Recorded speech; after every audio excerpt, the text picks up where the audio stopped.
Good afternoon, everyone. Um, this is a reflection on the critic paper that I made personally on the reading program implementation and the vision of Misamis Oriental as an ALS teacher, of course, because I have realized many things upon making the critic paper based on the standards of Vygotsky as it was being discussed basically mainly on our lessons for our master's degree program on the Philippine Normal University. Now, let me read to you because I have prepared it beforehand. The critic paper presents an insightful evaluation on the reading program implementation and the vision of Misamis Oriental to me as an ALS teacher. I tried to address the program's strengths and weaknesses in that critic paper and offered valuable recommendations for improvement. However, I'll not be talking about the reading program of Division of Misamis Oriental. I will just be focusing myself on the challenges that I faced as an educator involved in the alternative learning system. Considering that, in ALS, as well as, of course, the region office, they're still trying to study on what is best reading program for ALS, addressing learner availability and flexibility. ALS learners have limited availability to attend face-to-face sessions due to work commitment. This poses a significant challenge in implementing any reading program. To address this issue, ALS authorities should consider incorporating more flexible and accessible learning modes, such as online platforms or asynchronous modules. One potential solution is providing digital resources that learners can access to their convenience. Since the program already utilizes virtual and modular approaches, the use of e-learning platforms or mobile-based applications can be explored. These technologies would allow learners to engage in reading activities on their own time, reducing the barriers posed by conflicting schedules. That is the best solution for now, I think. But additionally, offering blended learning options that combine online resources with occasional face to face sessions could strike a balance between flexibility and meaningful interactions. This approach could facilitate collaborative activities and discussions aligning with Vygotsky's sociocultural theory. Now, the blended learning is effective much, but not with intensive reading program, I feel like. Because as learners come and go, the moment they come back, they are left behind by the reading lessons from when they were absent. So it's still a challenge. It remains a challenge when you did face to face and then blended learning. So there must be a design wherein they could learn on their own and then the teacher just facilitates and acts as guide to the learners. Now, overcoming the second limitation, which is the resources, it remains a bigger challenge for ALS teachers to providing video lessons due to the lack of devices among learners. No, our learners don't have devices to be used. Some of them don't even have cell phones. Don't have DVD players. So to address this issue, as authorities could seek partnerships with local organizations or government agencies to secure the necessary resources. Initiatives like one laptop per child or tech for education programs could be explored to provide learners with access to devices to support multimedia learning.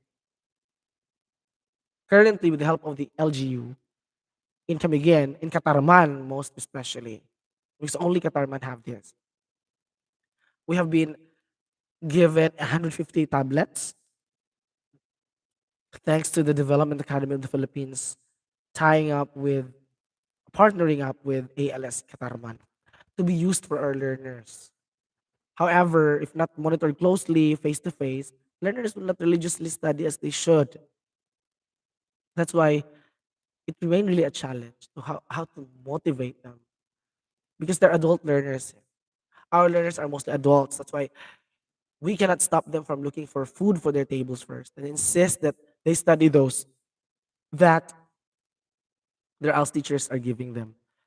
Moreover, considering those resource limitations, the ALS reading program could focus on low cost or no cost instructional strategies, utilizing open educational resources or developing printed materials might be more feasible alternatives to video lessons. These resources can still be designed to align with Vygotsky's theories, emphasizing social interaction and scaffolding through well-designed activities. By emphasizing now parent and guardian involvement, or yeah, for those married learners, they can have their wives or husbands.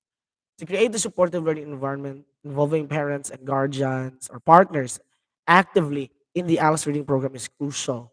Vygotsky's social cultural theory underscores the role of the social environment in the learner's development.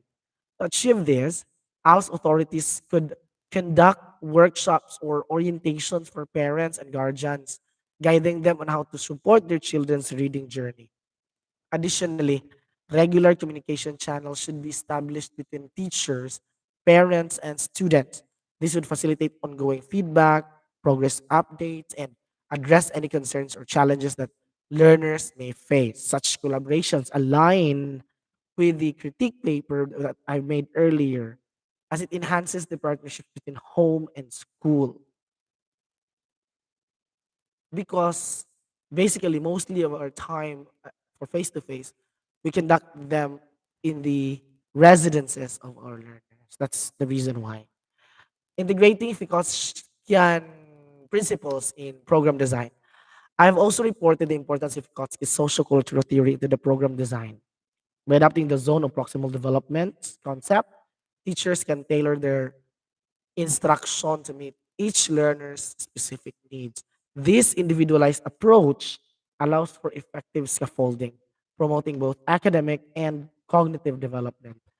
To implement Foucault's principle effectively, professional development opportunities for teachers and program administrators should be prioritized. Educators need the knowledge and skills, so this should be equipped first to identify learners, ZP their zone of proximal development, and apply appropriate instructional strategies accordingly. Training, training programs and workshops, of course, would equip teachers with practical techniques for facilitating collaborative learning experiences and dialogues in the classroom. Although I feel like this is already being used very exhaustively because have teachers already have a number of experiences on training programs and workshops, and it's in the application that is really very limited because of the resources and the availability of learners. Additionally, the program should consider promoting a culture of inquiry and critical thinking. Vygotsky's theory emphasizes the importance of active learning, where learners are encouraged to question and explore ideas independently. By fostering an environment where learners are curious and engaged, the ALS reading program can cultivate a deeper love for reading and lifelong learning. That's it. All in all, the reading program in the Division of Misamis Oriental provided me valuable insights into the program's strengths and weaknesses. And so I have thought of a number of things that could happen with ALS in the district of Katarman here in Camiguin if they adopt it. The challenge remains on how to implement it. The challenges faced by ALS learners in becoming proficient readers are not unique in this particular division only, but are prevalent across alternative learning systems. And I think that's true to many of the divisions now. We have learning loss, no? Not only on not only because of the pandemic, but because learning loss already has been existing since that time. So to enhance the ALS training program and address these challenges, a multifaceted approach is necessary. The integration of technology, flexible learning modes, and ongoing assessment strategies can create an inclusive and accessible learning environment by involving parents, partners, guardians actively in the learning process and empowering educators with Foucault's principles, the ZPD, the social, the theory. And the program can foster supportive and enriching educational experience for ALS learners. Moreover, addressing resource limitations and promoting a culture of inquiry can further enhance the program's effectiveness. Collaborative efforts among stakeholders including educators, parents, and policymakers, are crucial to implementing these recommendations successfully. As an ALS teacher, it is essential to recognize that every learner in the ALS system has unique needs and circumstances. By continually evaluating and adapting the ALS reading program based on the evidence-based practices and theories like that of Vygotsky's social cultural theory and other theories that are existing, we can work towards creating an environment where all learners can thrive as readers and lifelong learners. By doing so, we contribute to a more equitable and inclusive education system where every individual has the opportunity to reach their full potential. So that's it. Thank you very much for listening and maayong adlaw ka natong tanan.